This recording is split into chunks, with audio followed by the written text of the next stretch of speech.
आइए एक्सरसाइज 5.3 में question number 15 solve करते हैं।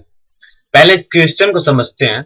किसी कॉन्ट्रैक्ट में एक पर्टिकुलर डेट के बाद किसी वर्क को पूरा करने के लिए जितना टाइम एक्स्ट्रा लगेगा उस पर जुर्माना लगाया जाता है। फर्स्ट दिन के लिए 200 रुपीज, सेकेंड डे के लिए 250, थर्ड डे के लिए 300, इसी तरह यानी कि हर एक अगले दिन के लिए उससे ठीक पहले वाले दिन से 50 रुपीज अधिक जुर्माना लगता है। यदि कोई कॉन्ट्रैक्टर इस काम को करने में 30 दिन लेट कर देता है तो उसे 30 दिन में कितना जुर्माना देना पड़ेगा। क्वेश्चन में क्लियरली रूप से कहा गया है कि जो जुर्माना लग रहा है उससे ठीक पहले वाले दिन के जुर्माने से 50 रुपए अधिक होता है अगले दिन का जुर्माना, यानी दोनों के जुर्माने के बीच का डिफरेंस 50 है। क्वेश्चन में दिया हुआ यानी डी की वैल्यू हमें 50 मिल चुकी है। फर्स्ट दिन के लिए 200 रुपीज, यानी इस एपी जो हम बनाएंगे उसका पहला टर्म 200 होगा। आइए पहले इस क्वेश्चन का सॉल्यूशन करते हैं। फ्रॉम क्वेश्चन फर्स्ट दिन के लिए 200 जुर्माना लगा, सेकेंड दिन के लिए 250, थर्ड डे के लिए 300, फोर्थ डे के लिए 300 से 50 रुपीज ज्यादा 350 एंड सो ऑन। हमें 30 डेज तक पता करना है।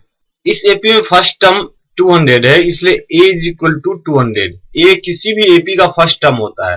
d की वैल्यू वैसे तो क्वेश्चन में दी हुई है कि हर दिन का जुर्माना उससे पहले वाले दिन के जुर्माने से 50 रुपीज अधिक है। इसका मतलब है कि जैसे आज का जुर्माना में से कल के जुर्माने को माइनस करेंगे तो 50 रुपीज होगी, और डी की वैल्यू ऐसे क्वेश्चन में 50 दी हुई है और हम ऐसे कैलकुलेट भी कर सकते हैं।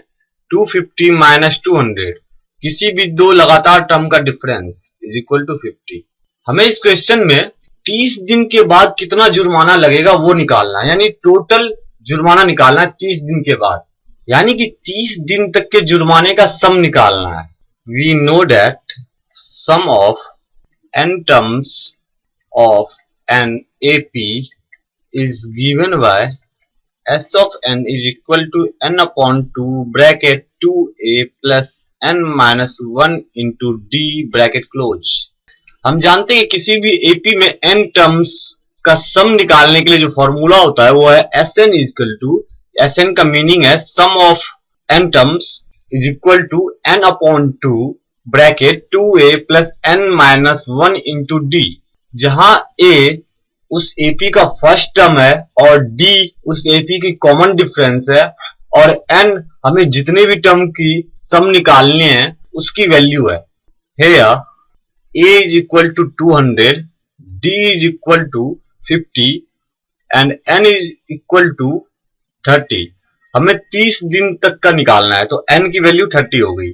तो s of 30 is equal to 30 upon 2 bracket 2 into 200 plus 30 minus 1 into d की वैल्यू 50 है तो into 50 bracket close। That is s of 30 is equal to 15 bracket 400 plus 29 into 50, 15 into 400 plus 1450, 15 into 1850, s of 30 is equal to 15 into 1850 is equal to 27750। Therefore, after 30 days, the contractor has to pay 27750 rupees as a penalty।